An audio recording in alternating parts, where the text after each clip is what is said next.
Mi casa quedó reducida a cenizas por un incendio devastador.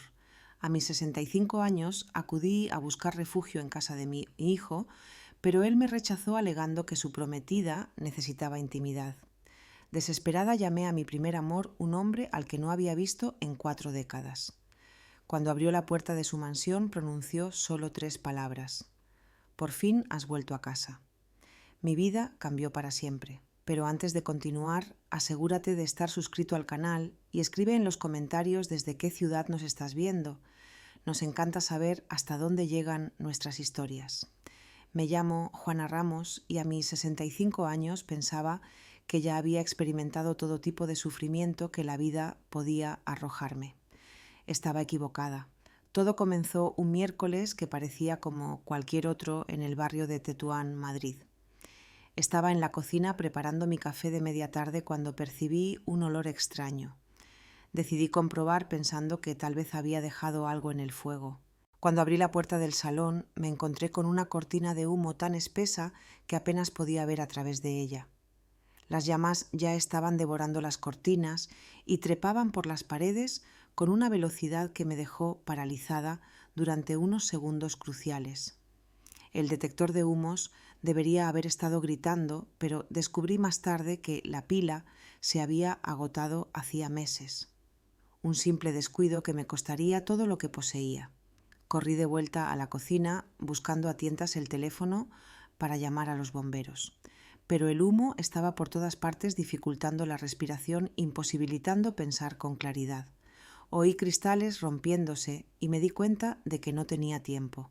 Las llamas estaban devorando mi casa con un hambre feroz que parecía imposible de contener. Mi único pensamiento fue salir con vida.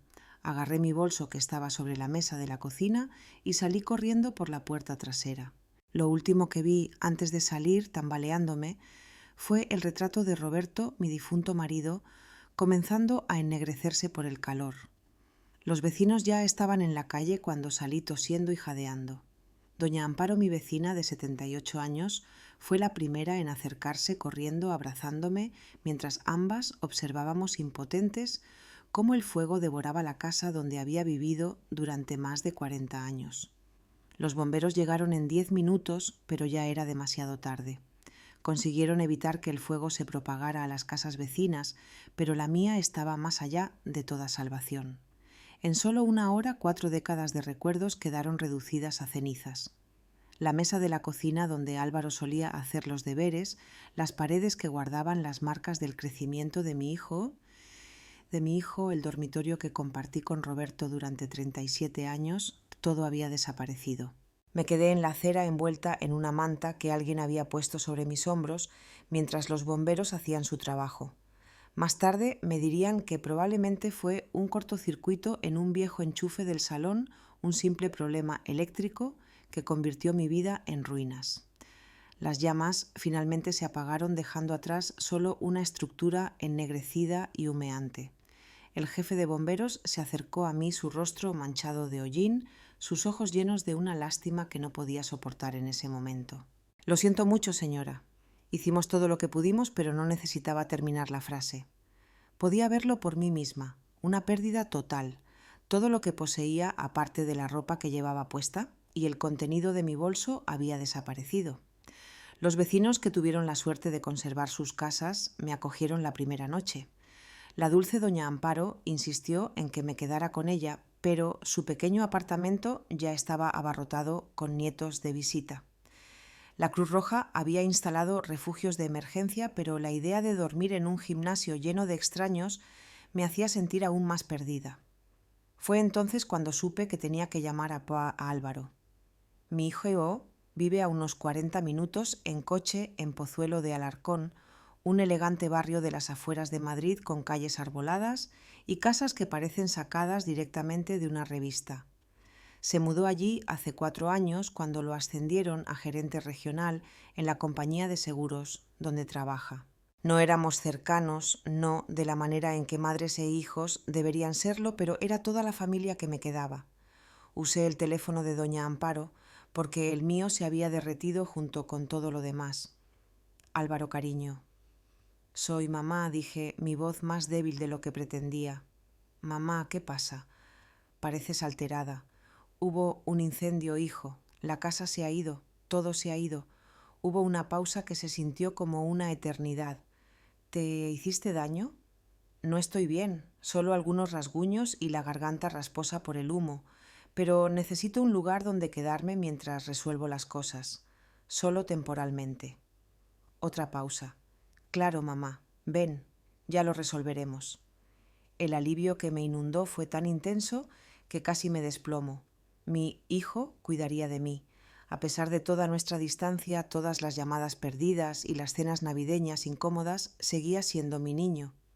Pasé la mañana siguiente mirando las ruinas carbonizadas, esperando a que llegara el perito de seguros. Apareció puntualmente a las 9 un joven que parecía preferir estar en cualquier otro lugar inspeccionando lo que quedaba de mi hogar con un portapapeles y una cámara.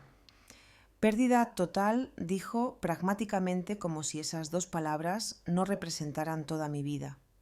Cuánto pregunté, aunque temía escuchar la respuesta. Bueno, tenía una póliza de unos 200.000 euros sobre la estructura, pero con su franquicia y la depreciación por antigüedad estamos hablando de unos 130.000 euros, tal vez menos. 130.000 euros para reconstruir 42 años de vida. Parecía imposible. Doña Amparo me ayudó a comprar algo de ropa básica y artículos de aseo con el dinero de emergencia que me había dado la Cruz Roja. Todo lo que ahora poseía cabía en una pequeña maleta prestada. Eso era todo. Era todo lo que me quedaba de la vida que había construido. El viaje a casa de Álvaro se sintió como un viaje a un país extranjero. Todo se ve diferente cuando no tienes a dónde volver. Lugares familiares, la gasolinera donde siempre compraba mis décimos de lotería, el bar donde Roberto y yo solíamos desayunar los domingos, todos parecían pertenecer a la vida de otra persona. El barrio de Álvaro era inmaculado como siempre. Césped perfecto, aceras perfectas, vidas perfectas que continuaban exactamente como el día anterior. Me sentí como una intrusa trayendo mi tragedia a su mundo impecable. Su casa era un chalet de 2 plantas con contraventanas blancas y una puerta roja que Cristina, su prometida, había elegido. La había conocido exactamente 3 veces en los 2 años que llevaban juntos. Tenía 30 años y él 39. Trabajaba en una agencia de marketing del centro y tenía opinión sobre todo desde el color de las paredes hasta el tipo de vino que servir en la cena. Detuve el taxi en su entrada y me quedé quieta un momento reuniendo valor. Esto es temporal, me dije, solo hasta que pueda resolver qué hacer después. Solo hasta que llegue el dinero del seguro y pueda encontrar un pequeño apartamento en algún lugar. Nunca imaginé que caminar hacia la puerta principal de mi hijo con mi pequeña maleta prestada sería una de las cosas más difíciles que había hecho jamás. Pero cuando levanté la mano para llamar, sentí esa sensación familiar de hundimiento, la misma sensación hueca que tuve cuando murió Roberto, como si el suelo desapareciera bajo mis pies, solo que aún no sabía cuánto más profundo estaba a punto de caer. Álvaro abrió la puerta antes de que pudiera llamar, como si hubiera estado esperándome. Por un momento, al ver su rostro familiar, los ojos de Roberto, mi propia barbilla obstinada, me hizo sentir que todo podría estar bien. Era mi hijo, mi único hijo. Seguramente la sangre significaba algo. Mamá dijo haciéndose a un lado para dejarme pasar, pero su voz contenía algo que no podía identificar del todo. Distancia tal vez o incomodidad. Cristina apareció detrás de él casi inmediatamente, como si hubiera estado esperando entre bastidores. Llevaba unos vaqueros blancos y una blusa de seda que probablemente costaba más de lo que yo solía gastar en comida durante un mes. Su cabello castaño estaba recogido en uno de esos moños despeinados que de alguna manera lucían perfectamente arreglados. Y su sonrisa era de esas que nunca llegan del todo a los ojos. «Juana, qué horror lo de tu casa», dijo. Pero estaba mirando mi maleta raída, no a mí. Álvaro me contó lo que pasó. Dejé mi maleta en su impecable entrada, de repente consciente de cómo debía verme. Mi ropa recién comprada, barata y sencilla, parecía fuera de lugar contra el mármol pulido del vestíbulo. Todavía podía oler el humo aferrado a mi cabello a pesar de la ducha que me había dado en casa de doña Amparo. «Es solo temporal», dije rápidamente, «solo hasta que pueda volver a ponerme de pie». Álvaro y Cristina intercambiaron una mirada, una de esas conversaciones conyugales sin palabras que excluye a todos los demás en la habitación. Había visto a Roberto y a mí hacer lo mismo innumerables veces, pero desde fuera se sentía como si me estuvieran excluyendo de un club que no sabía que existía. «Sentémonos y hablemos», dijo Álvaro, guiándome hacia el salón. Su casa era hermosa, de la manera en que las casas de revista son hermosas. Todo combinaba. Nada estaba fuera de lugar. Muebles blancos que parecían como si nadie se hubiera sentado nunca en ellos. Mesas de cristal que reflejaban la luz de ventanas tan limpias que parecían invisibles. Era el tipo de casa en la que tenías miedo de tocar algo. Me senté en el borde del sofá inmaculado, mis zapatos nuevos firmemente plantados en los impecables suelos de madera. Cristina lo notó y se estremeció ligeramente.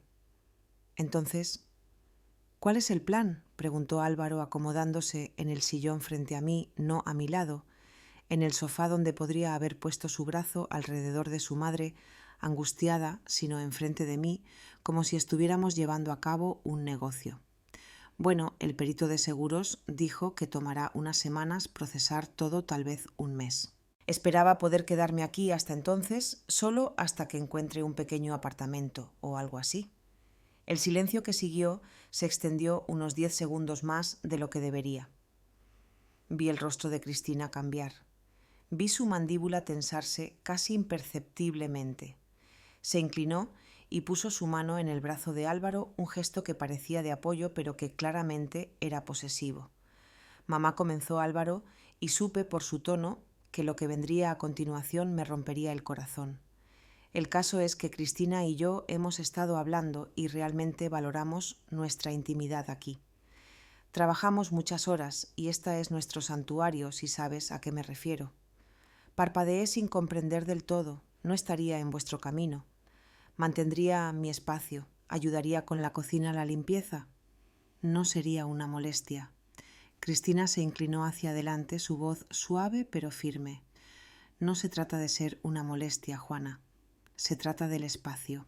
Esta casa es nuestro primer hogar juntos y todavía estamos encontrando nuestro ritmo como pareja.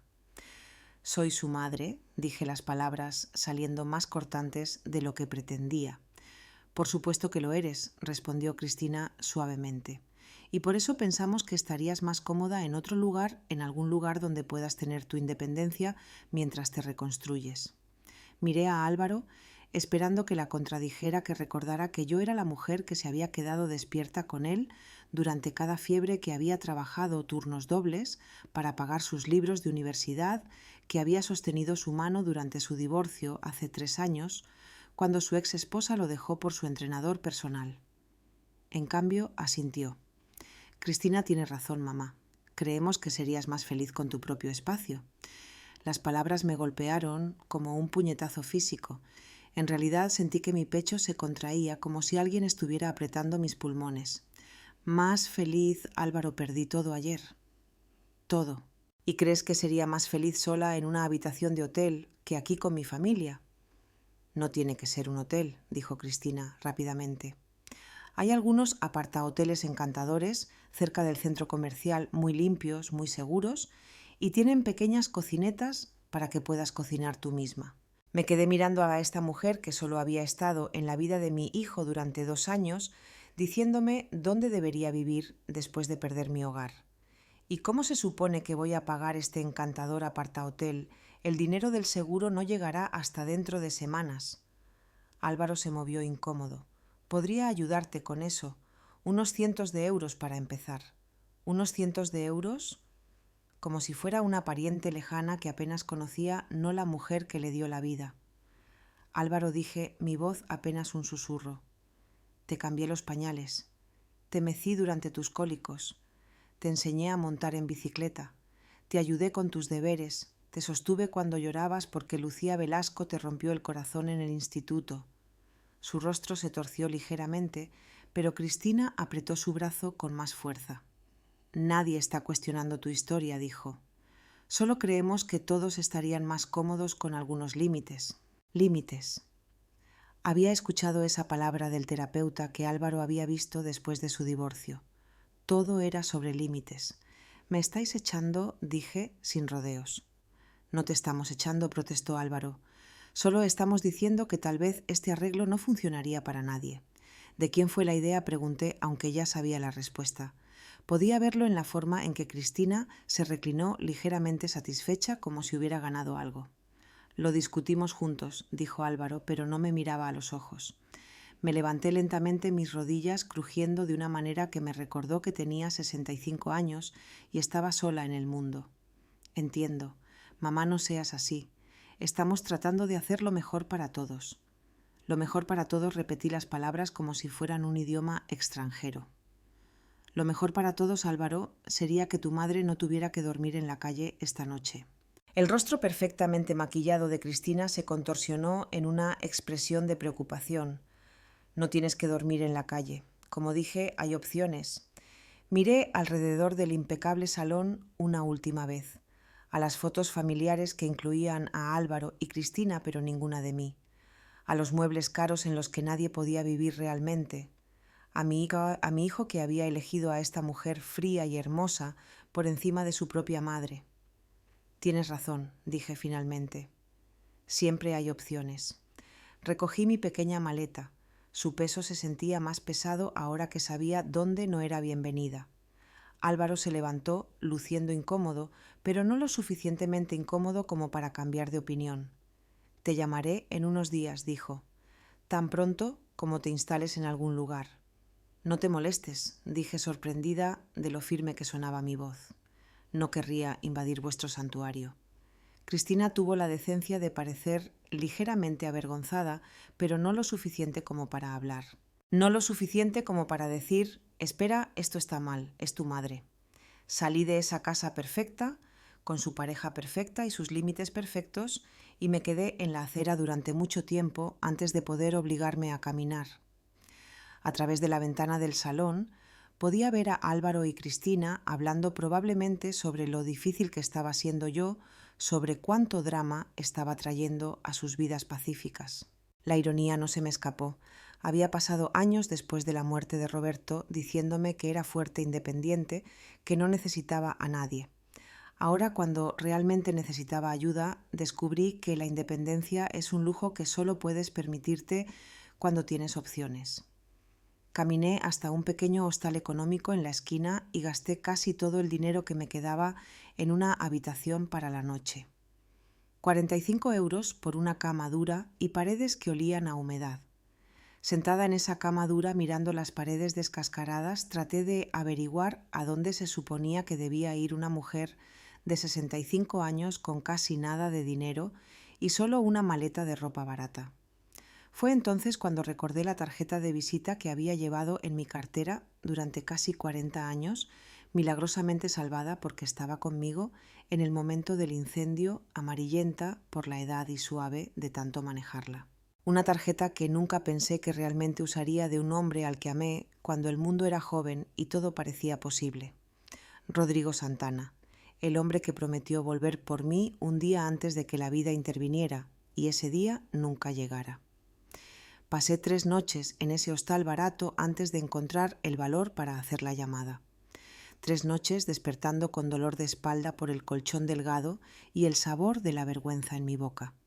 3 noches escuchando discusiones en el pasillo y el zumbido constante del tráfico fuera de la ventana mal aislada. 3 noches lavando mi poca ropa nueva en el pequeño baño y colgándola a secar en la única silla de la habitación. La tarjeta de visita se sentía como papel de seda entre mis dedos, desgastada y suave por 4 décadas de ser llevada, pero nunca usada. Rodrigo Santana estaba escrito en tinta azul desvanecida. Debajo de eso, un número de teléfono con un prefijo que no reconocía. En la parte de atrás, con mi propia letra juvenil, nunca olvides Joto. Había escrito esas palabras cuando tenía 25 años, creyendo con la certeza absoluta de la juventud que Rodrigo Santana sería el gran amor de mi vida. Él tenía 26 con cabello oscuro que le caía sobre la frente y ojos del color del ámbar dorado. Trabajaba para la empresa de construcción de su padre después de la universidad y soñaba con cosas más grandes, con construir algo que importara. Salimos durante 9 meses que a los 25 se sentían como una eternidad. Solía llevarme al mirador de la dehesa de la villa, donde nos sentábamos en el capó de su coche y hablábamos de nuestros planes. Voy a empezar mi propio negocio, me decía.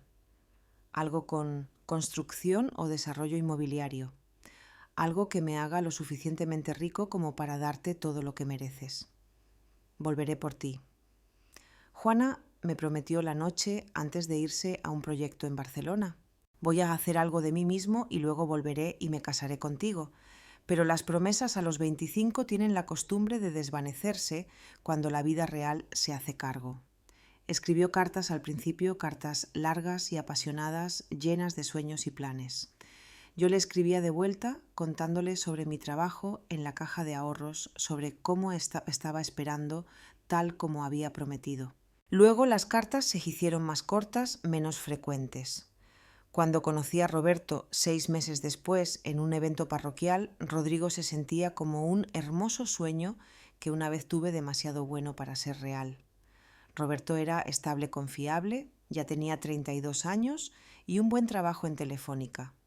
No me prometió el mundo, pero me prometió una casa, una familia, seguridad. Cuando me propuso matrimonio, después de 5 meses de salir, dije que sí.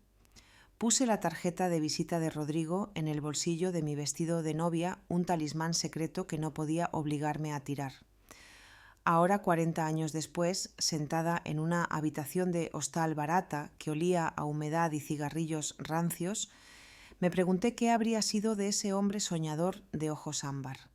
Lo seguí esporádicamente a lo largo de los años, de la manera en que lo haces con los primeros amores. A través de amigos mutuos escuché que había cumplido sus promesas, que había iniciado una empresa constructora, que se había convertido en un gran empresario. Nunca se casó, lo que sorprendió a la gente. Demasiado ocupado construyendo su imperio, dirían. Santana siempre fue ambicioso. La última vez que supe de él, tal vez hace 8 años, su empresa se había expandido más allá de Madrid, a Barcelona y Málaga. Santana Desarrollo construyendo centros comerciales y complejos de oficinas. El joven de la empresa de construcción se había convertido en el tipo de hombre que usaba trajes caros y tomaba decisiones que afectaban a cientos de personas. ¿Qué querría ese hombre con una viuda de 65 años alojada en un hostal económico sin nada más que una maleta de ropa de Primark? La parte racional de mi cerebro decía que era ridículo, patético, incluso. No llamas a alguien después de 40 años porque tu vida se ha desmoronado. No buscas a tu amor juvenil cuando eres vieja desesperada y no tienes a dónde ir. Pero el pensamiento racional es un lujo cuando estás contando las monedas en tu bolso y tratando de averiguar si tienes suficiente para una noche más de estancia. En la 4ª mañana no pude soportarlo más. Mi espalda dolía por el colchón duro. El dinero se estaba acabando y el hostal ya me había advertido que necesitarían la habitación para una reserva que llegaba al día siguiente. Me senté en la pequeña mesa de la habitación mirando la tarjeta a mis manos, temblando más allá del simple frío matutino. ¿Qué diría hola, Rodrigo? ¿Te acuerdas de mí? Ahora no tengo hogar. ¿Puedes ayudarme? El número en la tarjeta probablemente estaba desconectado o sonaría en la oficina de alguna secretaria que educadamente me informaría que el señor Santana era demasiado importante para atender llamadas de mujeres al azar, que decían haberlo conocido en su juventud. Pero ¿y si no era así? ¿Y si contestaba? Mi corazón martilleaba mientras marcaba el número. Cada dígito se sentía como un paso fuera de un acantilado. El número antiguo en la tarjeta tenía solo 6 dígitos de cuando los teléfonos eran más cortos. Marqué con manos temblorosas, esperando escuchar el tono de número no disponible. Pero para mi sorpresa sonó. 2 veces. Santana Desarrollo. Rodrigo al habla. Su voz era más profunda, ahora moldeada por el tiempo y la responsabilidad, pero inconfundiblemente suya. Después de 40 años la habría reconocido en cualquier parte. Casi colgué, casi presioné el botón de finalizar llamada y fui a buscar alguna otra solución. Pero algo en su tono, cierta calidez que parecía atravesar el teléfono y envolverme como una manta, me hizo hablar. Rodrigo, soy Juana, Juana Ramos. Bueno, soy Juana Moreno ahora, pero solía ser Ramos. Silencio lo suficientemente largo como para pensar que tal vez la llamada se había cortado, o tal vez él había colgado, o tal vez no tenía idea de quién era yo. Luego, Juana. Solo mi nombre dicho como una oración o una maravilla, como si no pudiera creerlo. Siento mucho llamar así, me apresuré las palabras, saliendo atropelladamente en mi desesperación por explicar antes de que pudiera colgar. Sé que ha pasado mucho tiempo y probablemente no debería estar llamando, pero simplemente no sabía a quién más recurrir. ¿Dónde estás?, interrumpió su voz aguda de preocupación. Estoy en Madrid, en un hostal llamado El Descanso, y sé que esto suena a una locura, pero mi casa se quemó la semana pasada. Perdí todo y mi hijo no quiere que me quede con él y no tengo a dónde ir. Las palabras salieron en un torrente, cada una más difícil de decir que la anterior. Admitir que tu propio hijo te había rechazado era como admitir que habías fallado en la parte más fundamental de ser humano. Dame la dirección exacta, dijo Rodrigo, su voz ahora completamente profesional. Voy a buscarte. No tienes que hacer eso. Solo... No sé por qué llamé. Supongo que solo necesitaba escuchar una voz amiga. Juana, su tono no permitía discusión. Dime dónde estás. Estoy caminando hacia mi coche ahora mismo. Por teléfono podía escuchar el sonido de una puerta cerrándose, un motor arrancando. Realmente venía. Este hombre con el que no había hablado en 40 años estaba dejando cualquier negocio importante que estuviera haciendo para rescatarme de un hostal económico. Le di la dirección, mi voz apenas un susurro. Rodrigo, yo no soy la chica que recuerdas. Yo tampoco, dijo, y pude escuchar la sonrisa en su voz. Pero he estado esperando 40 años esta llamada. Después de colgar, pasé la siguiente hora empacando mis pocas pertenencias, alternando entre el pánico y la incredulidad. ¿Qué estaba haciendo? ¿Qué estábamos haciendo? Esto era una locura. No puedes simplemente retomar una relación después de 4 décadas como si estuvieras continuando una conversación de ayer. Pero mientras miraba por la ventana del hostal, esperando un coche que no reconocería, llevando a un hombre que podría no reconocerme, sentí algo que no había sentido desde antes del incendio. Esperanza. Tal vez era una esperanza tonta. Tal vez llevaría a más decepción, más desamor, pero era esperanza de todos modos.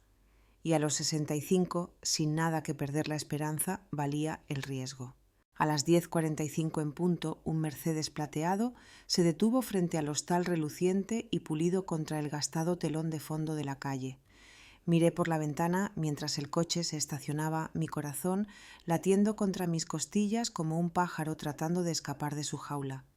Las ventanas estaban tintadas, así que no podía ver el interior, pero algo profundo en mi pecho me dijo que era él. El motor se apagó y la puerta del conductor se abrió. Incluso después de 40 años, incluso con el cabello gris y líneas alrededor de sus ojos, incluso llevando el peso de décadas que no había compartido con él, lo reconocí inmediatamente. Rodrigo Santana salió de ese coche como si estuviera saliendo de mis sueños. Y cuando levantó la vista hacia la ventana donde yo estaba, los años se desmoronaron entre nosotros como si nunca hubieran existido. Agarré mi maleta y bajé las escaleras corriendo con la velocidad de alguien que teme que un sueño desaparezca si espera demasiado. Él estaba de pie junto al coche, esperándome.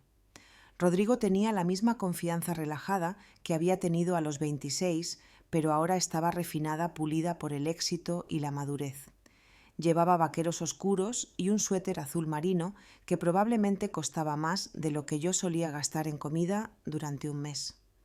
Pero sus ojos, esos ojos ámbar que habían perseguido mis sueños durante décadas, eran exactamente iguales. Quería esconderme, quería volver a la habitación y fingir que esto no estaba sucediendo. Me veía terrible, no me había cortado el pelo en meses. Mi ropa barata estaba arrugada y me sentía pequeña e insignificante en comparación con el hombre elegante que me esperaba. Pero él ya me estaba sonriendo, una sonrisa que hizo que mi corazón saltara como si tuviera 25 años otra vez. Caminé hacia él lentamente, de repente incapaz de respirar. «Hola, Juana», dijo suavemente. De cerca podía ver los cambios que el tiempo había hecho. Su cabello oscuro ahora era sal y pimienta cortado, corto y profesional. Las líneas enmarcaban las esquinas de sus ojos y daban forma a su boca. Era más ancho de hombros, más sólido, como si el éxito le hubiera dado peso físico junto con todo lo demás. Pero cuando me sonrió, vi al joven que solía llevarme al mirador y contarme sus sueños. «Hola», logré decir mi voz apenas un susurro. Estudió mi rostro durante un largo momento, esos ojos ámbar asimilando cada detalle.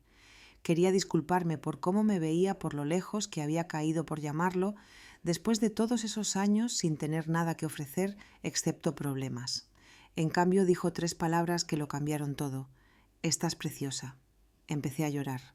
Justo ahí en la acera frente a ese hostal económico con Rodrigo Santana de pie, junto a mí, me derrumbé por completo. 40 años de lágrimas contenidas, 4 días de incertidumbre y desesperación. Una vida entera de que me dijeran que no era suficiente. Todo salió en sollozos feos y jadeantes que no podía controlar. Él no dijo nada más. No trató de calmarme ni de decirme que todo estaría bien. Simplemente tomó mi maleta con una mano y envolvió su otro brazo alrededor de mí mientras yo me derrumbaba contra su pecho. Olía a colonia cara y ropa limpia, a éxito y estabilidad, a todo lo que había perdido y todo lo que nunca tuve. Su suéter era suave contra mi mejilla y sus brazos eran fuertes alrededor de mis hombros temblorosos. «Lo siento», ahogué contra su pecho.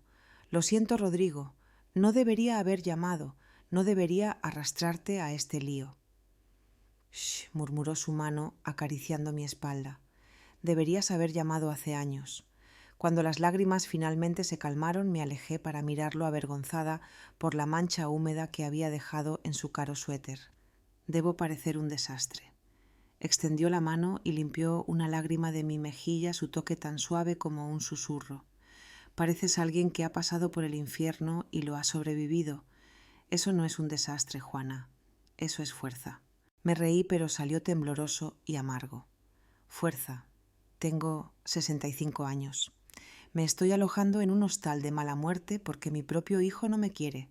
Eso no es fuerza. Eso es patético». Su mandíbula se tensó y por un momento vi un destello de la ira que estaba tratando de ocultar.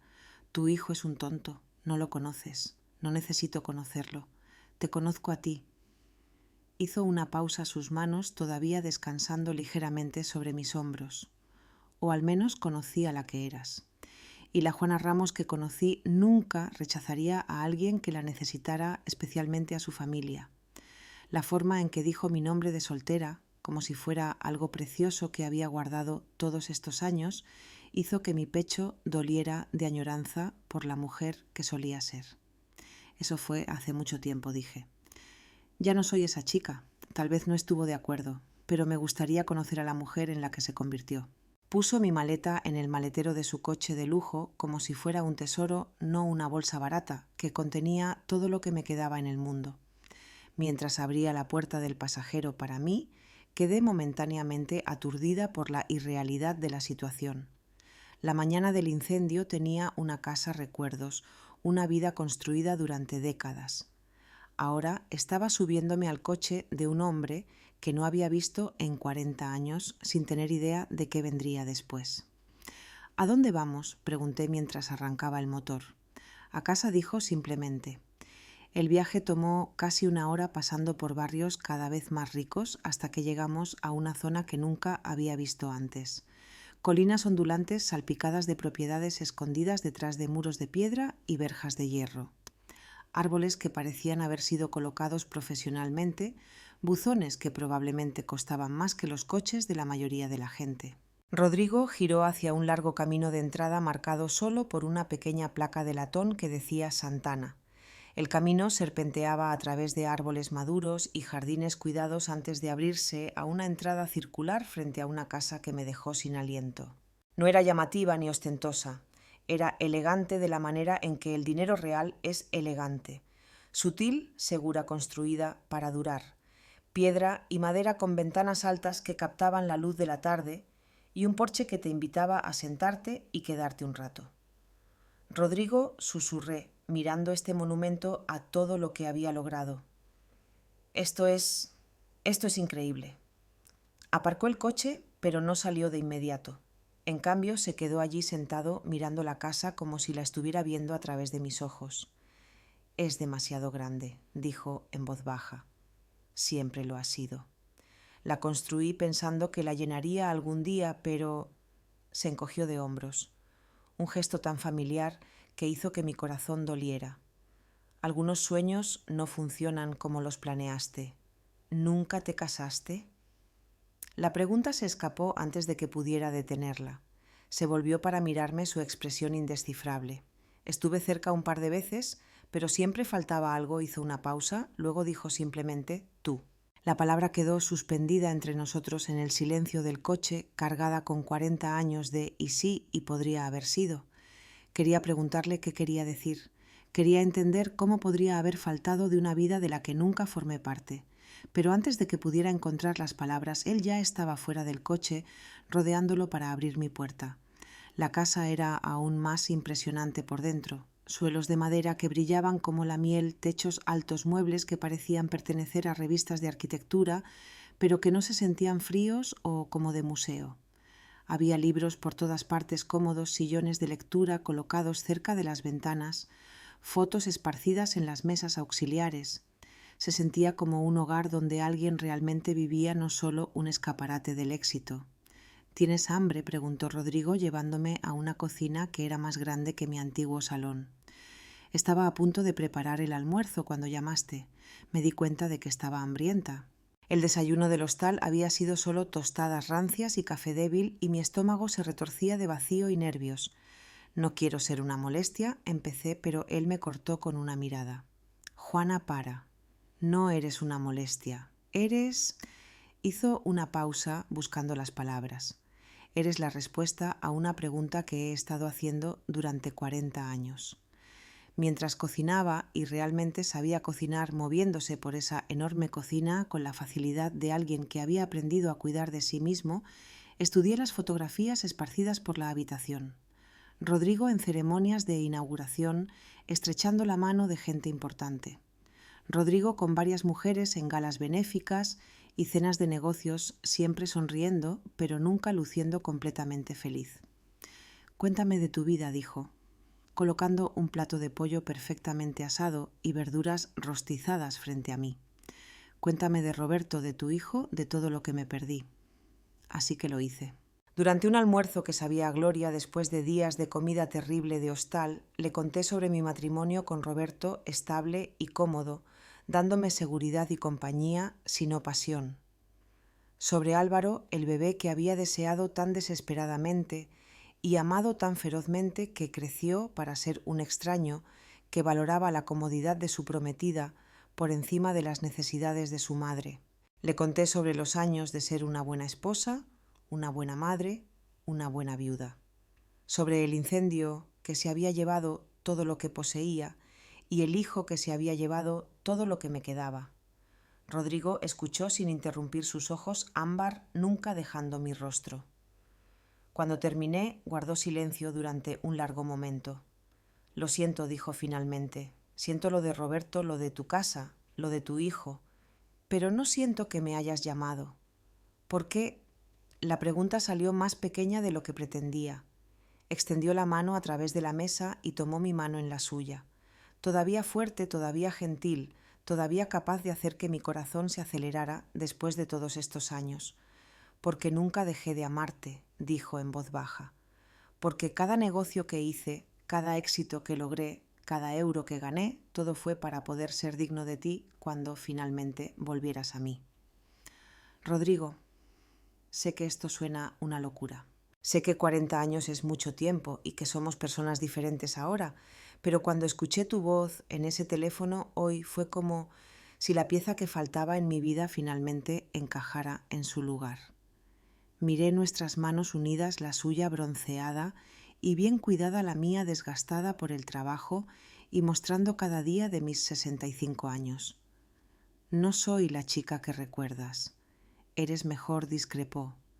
Eres real. Has vivido y amado y perdido y sobrevivido.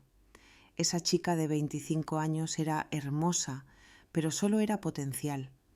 Tú eres la mujer en la que ese potencial se convirtió. Las palabras se asentaron alrededor de mi corazón como una manta cálida sanando heridas que ni siquiera sabía que todavía llevaba.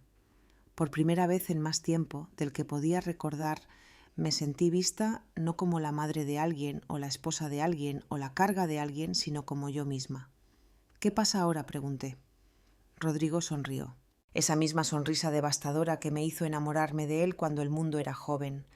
Ahora averiguamos cómo se ve el resto de nuestras vidas juntos si me aceptas. Mientras me sentaba en su hermosa cocina llena de buena comida y posibilidades, me di cuenta de que a veces el fuego que destruye tu vida vieja solo está haciendo espacio para la vida que siempre estuviste destinada a tener.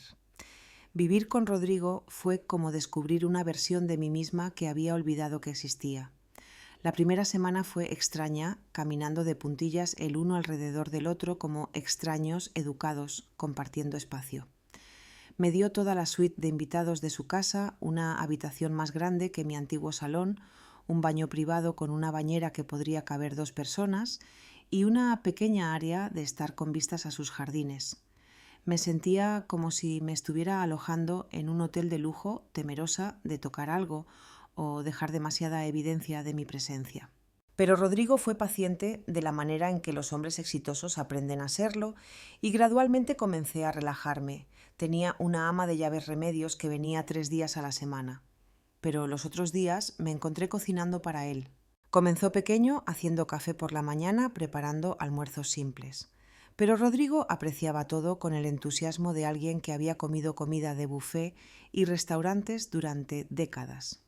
«Esto es increíble», dijo una noche, saboreando el pollo con patatas que había hecho usando la receta de mi abuela. «No he tenido una comida casera como esta en años». «No es nada especial», protesté, pero por dentro brillaba. ¿Cuándo fue la última vez que alguien realmente apreció mi cocina? Álvaro solía quejarse de que hacía los mismos 5 platos una y otra vez. Cristina una vez sugirió que probara sabores más contemporáneos para las cenas familiares. Rodrigo negó con la cabeza. «Es perfecto. Tú eres perfecta». Esa palabra perfecta debería haberme puesto nerviosa. Tenía 65 años, con raíces grises asomándose y líneas de expresión que se habían convertido en surcos permanentes. Mis manos estaban manchadas por la edad, mi cuerpo blando, en lugares que solían ser firmes. Era cualquier cosa menos perfecta, pero cuando Rodrigo me miraba, me veía reflejada en sus ojos como alguien hermosa, alguien digna de amor y atención y cuidado gentil. Caímos en rutinas que se sentían tan naturales como respirar. Desayunábamos juntos en el porche trasero, donde Rodrigo leía informes comerciales y yo observaba los pájaros en sus elaborados comederos. Dábamos paseos por la tarde alrededor de la propiedad, donde me mostraba los jardines que había plantado él mismo y el invernadero donde cultivaba orquídeas como pasatiempo. Las noches eran para hablar. Teníamos 40 años que recuperar y lo hicimos lentamente, cuidadosamente, como arqueólogos examinando artefactos preciosos. Le conté lo difícil que había sido perder a Roberto, sobre el vacío de la casa en los meses posteriores, sobre cómo tenía que obligarme a salir de la cama cada mañana, sobre la soledad de la viudez, la forma en que la gente te trata como media persona una vez que tu marido se ha ido. Él me contó sobre su negocio, cómo había crecido de una pequeña empresa de construcción a un imperio de desarrollo con proyectos en 3 comunidades autónomas. Sobre las mujeres con las que salió a lo largo de los años, mujeres inteligentes y exitosas, que se veían perfectas junto a él en galas benéficas, pero que nunca lo hicieron sentir completo. «Hubo una mujer», dijo una noche, mientras nos sentábamos cerca de su chimenea, la lluvia tamborileándose contra las ventanas. Beatriz. Era arquitecta brillante, hermosa. Todos decían que éramos perfectos el uno para el otro. Sentí una punzada de celos que me sorprendió con su intensidad. «¿Qué pasó?» «Le propuse matrimonio», dijo en voz baja. En Nochebuena, hace 5 años, gran espectáculo restaurante con vistas a la ciudad Anillo Caro, todo lo que ella dijo que quería. Y dijo que sí. Planeamos la boda para el verano siguiente. pero a medida que se acercaba la fecha, seguía teniendo esta sensación de que algo estaba mal. No con ella. Ella era todo lo que cualquiera podría querer en una esposa, pero conmigo. Hizo una pausa mirando el fuego. La noche antes de la boda lo cancelé. Rodrigo no. ¿Qué le dijiste? La verdad, me miró sus ojos serios, que todavía estaba enamorado de una mujer que había conocido hacía 40 años y que no sería justo casarme con ella mientras mi corazón pertenecía a otra persona. Las palabras me golpearon como un golpe físico. Cancelaste tu boda por mí, por el recuerdo de ti, por la posibilidad de que algún día, de alguna manera, me necesitaras y yo estaría aquí esperando. Miré a este hombre exitoso y guapo que podría haber tenido a cualquiera y traté de procesar lo que me estaba diciendo. Esto es una locura, dije. Loes se inclinó hacia adelante, tomando mis manos en las suyas. Es más loco que guardaras mi tarjeta de visita en tu cartera durante 40 años. Tenía razón. Claro, ambos estábamos locos. Ambos vivíamos con los fantasmas de lo que podría haber sido. Pero de alguna manera, contra todo pronóstico, nuestra particular marca de locura nos había vuelto a unir. 3 semanas después de mi llegada, Álvaro llamó. Estaba en la cocina de Rodrigo preparando la cena y tarareando para mí misma. De hecho, tarareando algo que no había hecho en años cuando sonó mi teléfono. El nombre de Álvaro en la pantalla hizo que mi estómago se tensara con ansiedad familiar.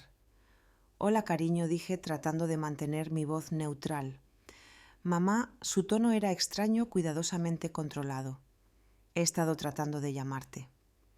Tu teléfono sigue yendo directo al buzón de voz. Era cierto. Había estado filtrando mis llamadas sin estar lista para lidiar con cualquier culpa u obligación que Álvaro pudiera tratar de imponerme. He estado ocupada. Ocupada haciendo que mamá escuché que saliste del hostal hace semanas. ¿Dónde estás viviendo? Miré alrededor de la hermosa cocina de Rodrigo, las flores frescas que había traído a casa esa mañana, las copas de vino caras en el mostrador. Me estoy quedando con un amigo. ¿Qué amigo, mamá? ¿No tienes amigos con dinero? Su suposición me ofendió en parte porque había sido cierta durante tanto tiempo. Después de que Roberto murió, había dejado que la mayoría de mis amistades se desvanecieran demasiado cansada y demasiado orgullosa para mantener relaciones cuando no tenía nada que ofrecer a cambio. Te sorprendería, dije fríamente. Hubo una pausa y prácticamente podía escucharlo procesando esta información. Mamá, creo que tenemos que hablar. Cristina y yo hemos estado discutiendo la situación y creemos que tal vez fuimos demasiado precipitados. Tal vez podrías quedarte en nuestra habitación de invitados por un tiempo, solo hasta que te recuperes. La oferta, que habría significado todo para mí hace un mes, ahora se sentía hueca, insultante, incluso. ¿Qué os hizo cambiar de opinión? Otra pausa. Nos dimos cuenta de que tal vez estábamos demasiado enfocados en nuestras propias necesidades. La familia tiene que mantenerse unida. Lo que quería decir, me di cuenta, era que probablemente había escuchado, a través de la red de chismes del vecindario, que su madre ya no se estaba alojando en un hostal barato. Alguien había mencionado haberla visto con un hombre bien vestido en un coche bonito. Álvaro tenía curiosidad y la curiosidad lo había hecho generoso. Es muy amable de tu parte, dije. Pero estoy perfectamente feliz donde estoy. Mamá, no puedes simplemente mudarte con un extraño. No es seguro. ¿Qué sabes siquiera de esta persona? Sé que nunca me ha hecho sentir como una carga, dije en voz baja. Sé que valora mi compañía y aprecia mi cocina y me dice que soy hermosa todos los días. La boda no fue como mi primera. Cuando me casé con Roberto hace 40 años, todo se trataba de lo que todos los demás esperaban. Vestido blanco, ceremonia en la iglesia, recepción en el centro comunitario con DJ y barra libre. Invitamos a todos los que conocíamos y a varias personas que no nos caían particularmente bien, porque eso es lo que se hacía. Realizamos el ritual para la comunidad, no para nosotros mismos. Esta vez Rodrigo y yo hicimos exactamente lo que queríamos. La ceremonia tuvo lugar en su jardín trasero una fresca mañana de noviembre, 5 meses después de esa llamada telefónica en el hostal. El párroco era un viejo amigo de Rodrigo y los únicos testigos fueron Remedios, el ama de llaves, e Ignacio, el socio comercial y mejor amigo de Rodrigo, durante 25 años. Llevaba un sencillo vestido azul que Rodrigo dijo que hacía juego con mis ojos, y él llevaba un traje gris que lo hacía lucir distinguido y guapo, sin alboroto, sin fanfarria, sin el estrés de impresionar a nadie. Solo dos personas que se habían reencontrado después de 4 décadas prometiendo pasar juntos el tiempo que les quedara. Álvaro vino a la boda. Había debatido si siquiera invitarlo, pero Rodrigo me convenció de intentarlo una vez más. «Es tu hijo», dijo simplemente. «Te arrepentirás si no le das la oportunidad de arreglarlo». Así que lo llamé 2 semanas antes de la ceremonia. «Rodrigo y yo nos vamos a casar», dije sin rodeos. 15 de noviembre a las 2 de la tarde. Eres bienvenido a venir, pero Cristina no está invitada. Se presentó solo luciendo incómodo con un traje que probablemente costaba más que mi presupuesto mensual de comida. Estrechó la mano de Rodrigo educadamente. Hizo pequeñas conversaciones educadas e incluso logró una sonrisa extraña cuando el párroco nos declaró marido y mujer. Pero pude ver el cálculo en sus ojos, la forma en que hizo un inventario de la casa de Rodrigo, su coche, los obvios marcadores de riqueza. Esta mañana me desperté en los brazos de Rodrigo, en los brazos de mi marido, en la habitación que se convirtió en la nuestra, en la casa que se convirtió en nuestro hogar. La luz del sol entraba por las ventanas con vistas a los jardines que cuidamos juntos y podía oler el café que Rodrigo hace cada mañana antes de que me despierte. A mis 66 años soy más feliz de lo que he sido nunca. No por el dinero de Rodrigo, o su hermosa casa, o su éxito, sino porque alguien me ve, realmente me ve, y elige amar lo que ve. El incendio se llevó mi vida vieja, la consumió y la convirtió en cenizas. Pero a veces pienso, mientras observo a Rodrigo leer su periódico matutino al otro lado de la mesa del desayuno, la destrucción es solo otra palabra para renovación. A veces tienes que perder todo lo que pensabas que querías para encontrar todo lo que realmente necesitabas. Y a veces, si tienes mucha suerte, el primer amor tiene una segunda oportunidad de convertirse en amor para siempre. La tarjeta de visita que guardé durante 40 años ahora está enmarcada sentada en el escritorio de Rodrigo en su oficina en casa. Un recordatorio de que algunas promesas valen la pena mantener, incluso cuando se tarda 4 décadas en cumplirlas. ¿Te gustó la historia?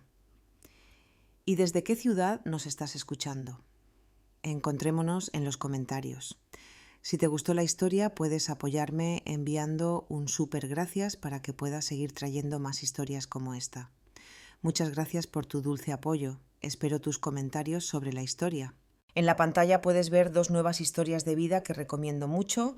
Hay mucho más en mi canal. No olvides suscribirte. Nos vemos en la próxima historia de vida. Con amor y respeto.